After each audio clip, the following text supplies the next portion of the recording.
The voting age should be 0. Personally, I don't think we should lower it anymore. I feel like there's an argument to even raise it. There's been like ideas put up to raise it to 21, pass the civics test. I forgot which politician specifically, but somebody mentioned that. And that's not a bad idea, but like it's just like such an arbitrary rule number situation where you put it, somebody's always going to be missing out, or there's always going to be an argument against it. I don't think if you're too young, like you should be voting. Like you really don't know much. Just like how if you're so young, you shouldn't be driving a car, getting tattoos, or making your own like in big informed decisions, or getting a credit card. You know what I'm saying? Like all the general things. Let's see what he has to say. I don't just mean 16 and 17-year-olds. I mean that a toddler should be able to toddle into a voting center in a national election, cast a real ballot, and have that vote counted just the same as any other. Bro, but then it's just gonna be the vote of the parent at that point. Hey, little Jimmy, can you go vote for Donald Trump? Hey, Jimmy, can you go vote for Kamala Harris? And they're gonna do it. Like, what you think the toddler is gonna have his like own personal actual belief system? I mean, unless they start teaching it in like preschool. I really believe this, and by the end of this video, I think you will too. Greetings, children and adult oppressors. I'm your host, Silly Conversations. In most countries, you need to be 18 years old to vote in national elections. That makes sense. And there are no countries where the voting age is lower than 16. Making the voting age 25 is insane. Only 7 countries do 21.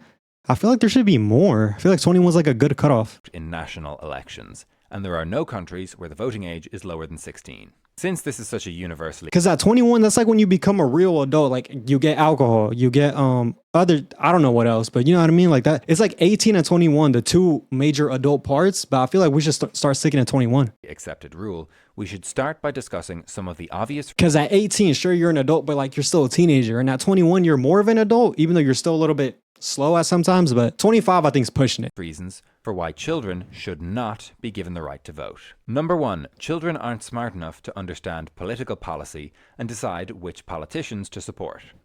This is related to number 2, children don't have the emotional maturity for voting, and they'll be easily swayed by propaganda. Number 3, voting rights for children would cause division within family units, and besides, their family members with voting rights can already represent their interests. You could say this about anything, though. I feel like I know where he's going to go with this. You could make these arguments about literally anybody, any group of people. Anybody could be swayed. There's a lot of dumb people that vote. Anybody could make a misinformed decision, I guess. There's no right decision when you vote. It's just what you feel. So I get where his argument is going to go, but I still don't think it truly makes sense, because then you have to apply that logic to driving, drinking, tattoos. You have to apply it to making medical decisions. You have to apply it to making your own consensual decisions. Like, if you're not going to apply that, then it's just, okay, let's just watch it. And number 4, children don't actually want to be able to vote, and this isn't a real issue. Oh, hang on. Sorry, I got my notes mixed up. Those were all actual, real reasons given to justify denying women the right to vote. That's right. That's not a gotcha, though. That's really not a gotcha. You've been tricked into agreeing with sexism. But children actually aren't as smart or mature as adults. So, that's obviously not true for all children and all adults. But even if it is true on average, we still... Bro, again, like, this is not a gotcha. It's not like he's not... I get where he's going, but it's not the logic he thinks it is, because you could say, oh, children is smarter than a 18-year-old dude who drives. So why can't a 6-year-old get their license? I see kids, you see kids in different countries driving at like the youngest ages. So if an 18-year-old is dumb, he could get a tattoo. Why can't a 12-year-old who's really smart? If there's like a 13-year-old smarter than like an 18 or 21-year-old who drinks or smokes weed or anything, then why can't a 13-year-old smoke weed then? We have to apply that logic, and you see it just fails. So his like argument's not really gonna hit unless he's gonna apply that to everything. He'll run into a pretty serious threshold problem. If a pair of identical twins are born 10 minutes either side of midnight on the annual voter registration deadline, then there will be an election where one twin gets to vote and the other doesn't. For the younger twin, that means years of working, paying taxes and obeying the law as an adult with no democratic representation, despite being the same biological age as their older sibling who got to vote. Okay, but that's a pretty weird edge case. Not really. They're not the same age, though. They're like 10 minutes apart. Really. In a large democracy like the US, hundreds of thousands of 17-year-olds will miss any given voter registration deadline by only a few days or weeks. Besides, intelligence in the population is thought to lie on an approximately That is pretty weird because the first time I voted was this election, 2024. And I was like, I think 19. I forgot how old I was. I'm gonna be honest. I don't even know how old I am now. But I didn't get to vote in the last election because I was like 16. But there's people that get to vote right on 18. There's people who are like 17 and 3/4 and then don't get to vote. There's people who have to wait until they're like 21 because the cycle was on there like right when they were 17. It's odd. It's really odd. The age cutoff is weird, but it's arbitrary and it should exist. I'm gonna keep it a buck. distribution. That's a bell curve that looks like this. Most people are in the middle, pretty average. Some are smart and some are not so smart. Even if humans experienced a sudden massive spike in brain power on the day they turn 18, which of course doesn't actually happen, in big countries there would still be millions of 16 and 17-year-olds who are smarter than the average adult. So why don't we just move the voting age to 16? That's not the point. No matter where you put the voting age, there are still going to be millions of people who can't vote, despite being smarter and more mature. But what is smartness? Is it IQ? Is it test scores? Like, it doesn't matter if a dude from Louisiana who dropped out of high school at 15 years old isn't smart. He's still an adult who like feels like what's right for him and he passed the age. Just because a kid's smarter doesn't mean they should have like that choice. You know what I'm saying? Like I said, if he's gonna say this, if he's gonna make this argument, he has to make the same argument for tattoos, for drinking, for smoking, for driving. And I don't think you want a 6-year-old or a 13-year-old who's incredibly smart driving on the road. There has to be these rules in place. You could make an argument for any rule, bro. How about guns? Owning guns. Shouldn't 13-year-old be able to own handguns?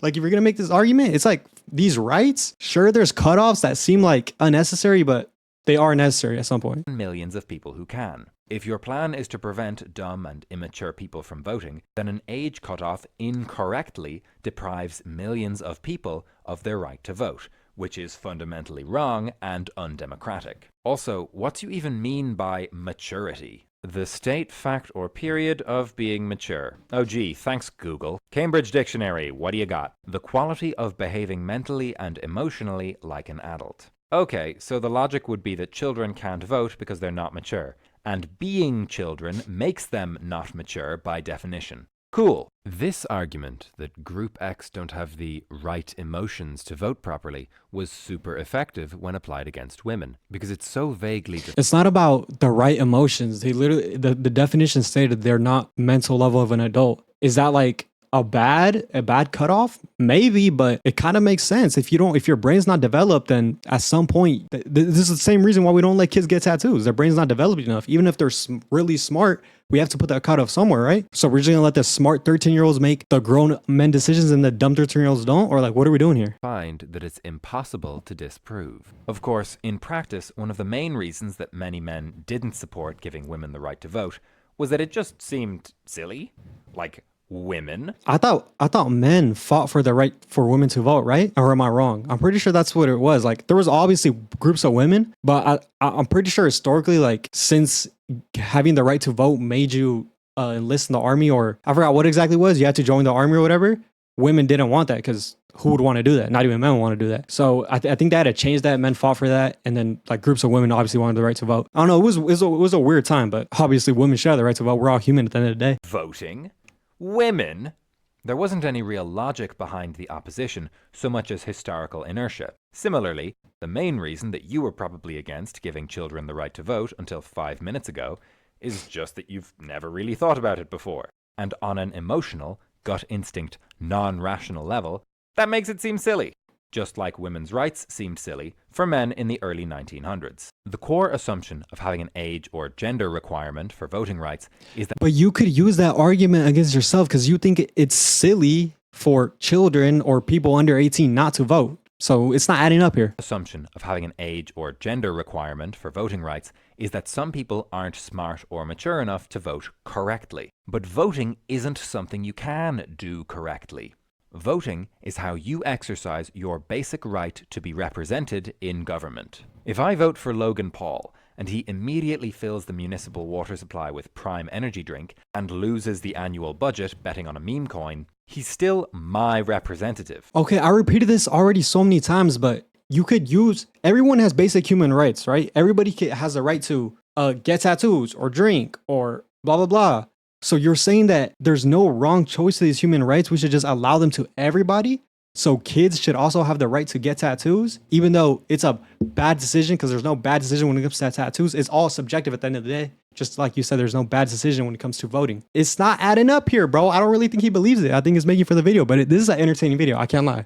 I like the points he's making. I like the arguments he's presenting. I like the style. Vote for him does not become less legitimate because he made what other people consider to be bad decisions. I do think this is true, though. I don't think there is a wrong way to vote. Whatever you feel like will benefit you or benefit the country is how you should vote, even if people tell you, oh, that's wrong, or Twitter tells you that's wrong. No, it's not really a wrong way. If you fundamentally believe in democracy, then denying citizens the right to vote is bad. That's Democracy 101. Denying them the right to vote because they're part of a group that you suspect, on average, have traits that will make them more likely to vote wrong is ridiculous and unjustifiable. Also, It's not, though. It's literally not. It's the same reason why we don't allow children to get driver's license, because we think they're not developed enough or they're dumb, even though a 12-year-old could be smarter than a 21-year-old, or a 15-year-old. I mean, I think you could get it at 15, or a 13-year-old could be way smarter than like a 30-year-old dude. It doesn't matter. We have to put these arbitrary cutoffs for safety. I don't know. I really don't know why, but you have to make this argument for everything, this logic. You know what? Maybe his arguments are working on me. Maybe I might become a universal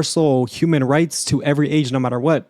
If you're 3 years old, you could get a gun. If you're 4 years old, you could sign up for a credit card. I'm gonna start making that argument. So, not that it really matters, but for adults whose jobs don't require a lot of thinking, like YouTubers, school is often the most intellectually demanding Damn. period of our lives. Mathematics, science, history, languages. School is an intense daily brain workout, and when you graduate, that knowledge starts to fade if you're not using it regularly. A big chunk of the population are probably the smartest they'll ever be while in school as teenagers. Even if it were That is probably true, because I was cooking in high school. You know what? I actually wasn't cooking because I wouldn't do my homework, but during the test, I would destroy the test. And since you're actively learning something, you remember it, you know the most, and then you forget everything. That sounds more like a school issue in the US. Like, we should not be memorizing things and then forgetting them. We should just learn in a better way. I don't know. We need to figure out how to do it better. justifiable to deny less intelligent or less mature people the right to vote because they'll do it wrong, no one is suggesting we apply that logic to adults. Actually, I would support voter competence testing for adults if the exam could be designed fairly, maybe by a non-partisan committee who... Okay, cool. So from now on, only geniuses get to vote. What? No, that would be terrible for the country. Hell no. The common man would not get represented. We do not want geniuses to vote. They're gonna have some kind of crazy ideas, and no, we do not need that. Yeah, I mean, we wouldn't want average people voting. They only make average decisions. People love intelligence-based voting rights until it turns out that they're not smart enough to vote. Well, too bad. What if we do only dumb people vote? Because dumb people don't pay attention to politics. They don't actually know what's going on, so they just rely off like common sense almost. That's a new idea. I believe that voting is an intrinsic human right from which the state derives its legitimacy. But you... Okay, you believe voting is an intrinsic human right. Do you believe buying a house is an intrinsic human right? Do you believe getting a job is an intrinsic human right? Do you believe being able to do with your body what you will is an intrinsic human right? If you do you believe driving is an intrinsic human right? Do you believe owning a gun, if you're American, is an intrinsic human right? If you do, then you have to apply all these to kids too, and I'm not sure if you want to do that. disagree. So from now on, only the smartest 1% of geniuses get out. And hey, why not replace those people with AI the second it starts beating them on the voter smarty pants test? All hail government.io. Democracy schmocracy. Who needs the consent of the governed when you can optimize bureaucratic decision making, am I right? So what? You just let everyone If we had AI making our laws, we'd probably turn into North Korea. I'm gonna be honest. vote? Yes. Every citizen who is capable of expressing a clear preference between candidates should have the right to vote. How are you gonna make that distinction though, if who can make a clear preference? But how would child voting actually work in practice? It's not like they can drive to a polling center. Okay, so number one, fundamental rights don't need to be convenient to justify their existence. And number two, have them vote in schools. Let political parties come in to give a little speech and distribute pamphlets in civics class during the election campaign. And make sure to randomize the candidate order on ballots so that people who vote But he literally himself issued a cutoff. So not everybody would vote. He said who could make what'd he say? It was like who could tell a difference of who they actually want to vote. How are you going to say that? How do you know a 3-year-old actually makes the conscious effort to vote for Belinda Gates over Johnny B's? Like there's going to be a cutoff anyways. You just made a new cutoff. So he just invented a new cutoff and he never wanted cutoffs. So kind of kill your own logic there. impulsively won't skew the results. Actually, we should really be doing that anyway, just in general. Look, That's a good I idea. genuinely believe in democracy, not just as the least bad system of governance, but as an intrinsic human right. It's messy and it's stressful. Hold on, what did that governance, say? But as an intrinsic The will of the people, everyone has the right of equal access to public service. The will of the people, universal equal suffrage. Oh, okay. It's just universal suffrage. human right. It's messy and it's stressful, and in every country on earth, it needs serious reforms. But people have an absolute right to collectively control the government that controls them. Even if it would be more efficient to put a cabal of geniuses or a super intelligent AI in charge, efficiency is not the point. Universal suffrage. One person, one vote. Let me know in the comments if you agree or disagree. I'll hang around to debate with anyone who makes a particularly good counter-argument. If you want me to respond though, You know what? This was a good video. I can't even hate. Even though I was disagreeing the whole time, I like his points. I like, what he said, what he had to say about universal suffrage. I like how he talked about fundamental rights. But if you're not going to believe the age cutoff, you have to look at other things that some people might believe are fundamental rights. Or, in the America, we have the Bill of Rights, human rights, that like we have the amendments. Or should we just take off age cutoffs for everything? Everybody can own guns. Everybody can run for president. Like we need to set these arbitrary cutoffs for reasons. I think it does make sense for your brain to develop, even though you might be a little dumber than other people, but I think they're there for a reason. And it was a good video. And yeah, like and subscribe or don't.